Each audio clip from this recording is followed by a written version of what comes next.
Donc, Voilà. donc le lien vers les ressources. Dans les ressources, je vous ai remanié ça. Il y a une version zippée, une version non zippée. Et il y a en fait deux exercices. Ah oui, j'aurais peut-être dû mettre au début parce que le nom est long et c'est à la fin, version A. Voilà. Ok, version A, version B. Et ce que vous faites là maintenant, c'est la version A. C'est-à-dire la version où le résultat, ben oui, quand on télécharge ce qui est le lien, là, on obtient donc l'image qu'il va falloir utiliser et l'exemple à obtenir. Voilà, ça c'est le téléchargement de ce qui est sur le serveur, ce que je viens de montrer, et voilà ce qu'il faut obtenir. Donc dans cette version-là, le détourage est un peu foireux parce qu'il n'est pas adapté à des objets à bord flous. Donc on voit un peu du ciel d'origine ici derrière, mais c'est pas grave parce que c'est la première version de l'exercice. Après, il y a une version différente où on arrive à avoir un détourage meilleur. Donc, ça démarre avec un document InDesign, peu importe finalement le format, dans lequel on amènera les choses, mais d'abord, il faut ouvrir le PSD dans Photoshop.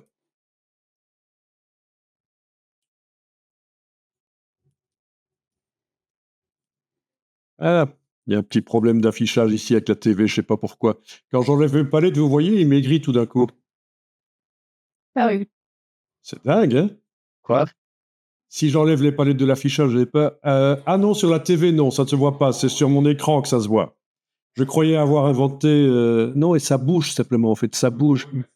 Ok. Je croyais avoir inventé une méthode miracle et passer à la TV 3 fois par heure pour en parler, mais non, pour maigrir. L'escamotage de palettes.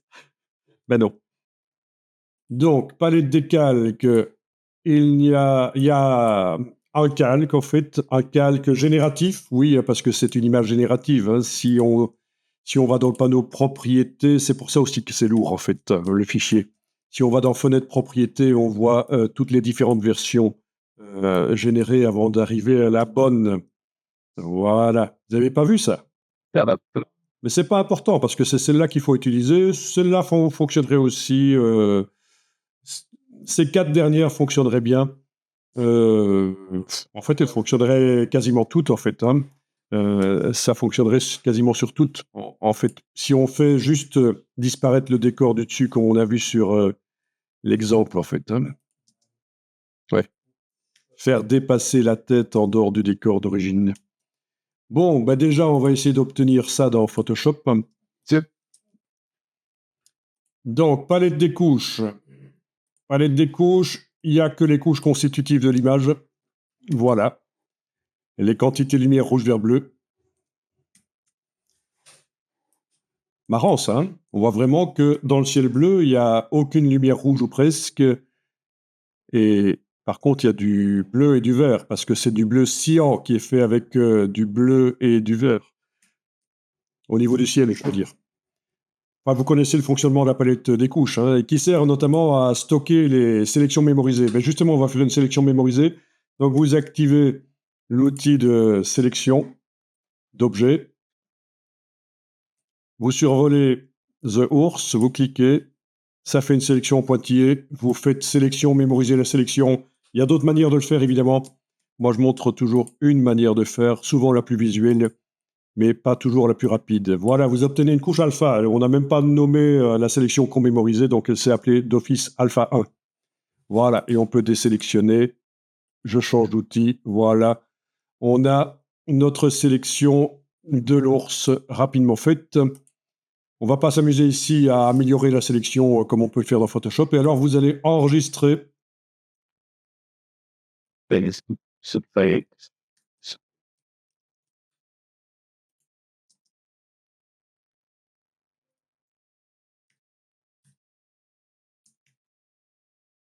OK. Donc, on passe à InDesign et on va importer l'image. Vous avez fait comment pour ça? Donc ici, cliquez glisser, voilà, pour déterminer la dimension. Parfait. Alors, palette de calque de InDesign. On va renommer ceci image de fond. Là, le calque. Donc, il nous faut deux images identiques superposées et pour simplifier les choses, on va les mettre sur deux calques différents. Sinon, si elles sont sur le même calque, techniquement ça marche, mais on s'y retrouve pas toujours. Donc, il me faut un autre calque qui va s'appeler sujet sans décor et qui va contenir la même image exactement au même endroit. Donc, deux solutions. Ben, une des solutions, c'est de dupliquer le calque ici, en fait. Hein. Si on prend le calque par sa partie droite et qu'on l'amène sur le signe plus, on obtient une copie et on l'appelle sujet sans son décor. Voilà.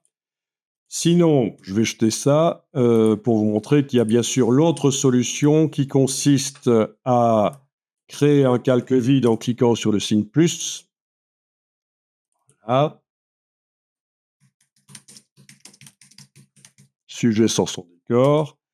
Donc ce calque est bien sûr vide et donc en sélectionnant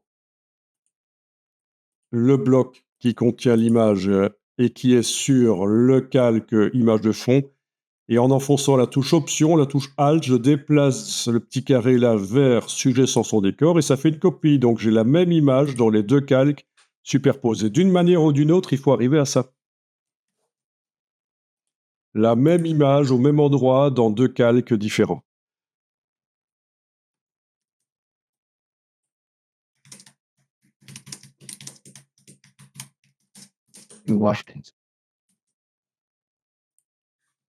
Bon, à ce stade, est-ce que vous voyez ce que vous feriez? Le masque, évidemment. Donc, pour bien comprendre ce qu'on va faire, on a intérêt à enlever l'œil en face du calque de fond. Pour ne voir que l'image du dessus. Sinon, c'est le piège. Hein. Si on fait disparaître le décor sur l'image du dessus, mais que le calque d'en dessous est toujours visible, le décor, on va le voir, mais... Enfin, vous voyez, c'est le piège. Donc, c'est pour ça qu'on enlève l'œil en face du calque image de fond et on sélectionne l'image qui est dans le calque du dessus, sujet sans son décor. Et là, en effet, on a objet, masque, option.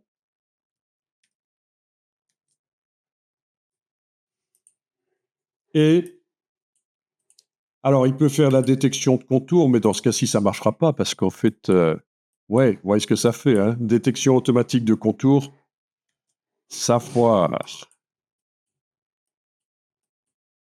Il faudrait que le sujet soit déjà sur un fond détouré. Donc, ce qu'on va faire, seuil, je laisse bien 0.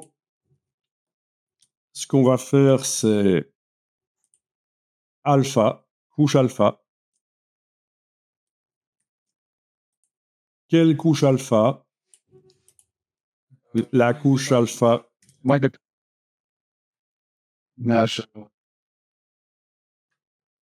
Voilà, l'image.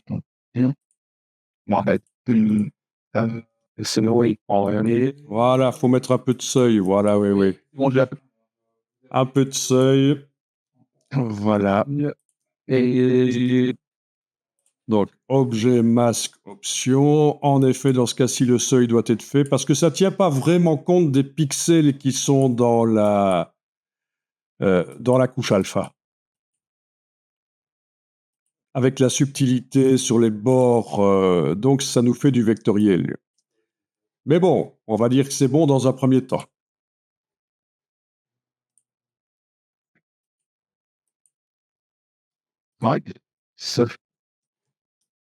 Donc, on va verrouiller le calque sujet pour être certain de ne pas travailler sur lui par erreur. On réaffiche le calque image de fond. On sélectionne avec la flèche noire le bloc. Et avec la flèche noire, on prend la poignée et on va recadrer l'image et donc on a l'effet qu'on cherchait. Voilà.